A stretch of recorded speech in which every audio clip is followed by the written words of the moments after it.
Good evening, everybody.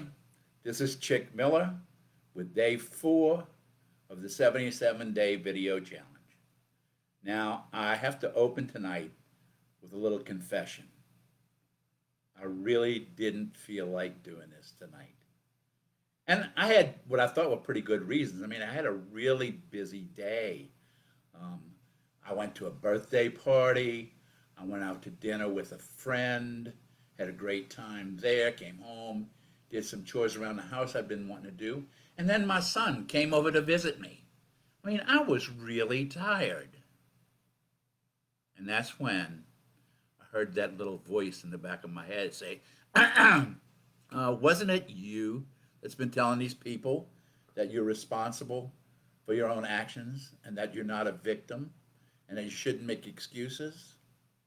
So here I am, and I'm going to continue our story. Now, what I'd like to tell you is that part of the reason I had so much trouble fitting in my life was that in the first 10 years of my life, we moved 6 times. I'd like to tell you that, but the truth of the matter is that 5 of those moves were in the same neighborhood. Well, actually, they were on the same street. Well, to tell you the truth, they were all on the same block of the same street of the same neighborhood. And I was going to a really good school that challenged me intellectually and inspired me to do well. I had pretty much the same set of classmates and friends all the way up from kindergarten all the way to the 5th grade. Had teachers that I remember oh so well, from my kindergarten teacher, Miss Littlejohn, all the way up to the 5th grade, Miss Christie. I remember them all well. Um, and I was really excited and I thought I was really doing well. But then between 5th and 6th grade, we moved one more time. And this time, we did not move on the same street. We did not move on the same block of the same neighborhood. We moved into a completely different neighborhood. And to be honest with you, it was like we'd moved into a foreign country. The culture of that neighborhood was totally different than what I'd been used to. Um, and I went to 6th grade in a new school where I knew no one. Um, the only redeeming thing about that school was my 6th grade teacher, who to date was probably my favorite teacher ever. And wouldn't you know, her name was Miss Ratto. And Missy Ratto pushed me to do as well as I could. The problem was that school was almost a year behind where I had been. So what they were learning in 6th grade, I had already learned in 5th. So it was a little too easy for me. And so I would finish my work, and then as soon as I finished my work, I'd start talking to the other students, which got me in a lot of trouble.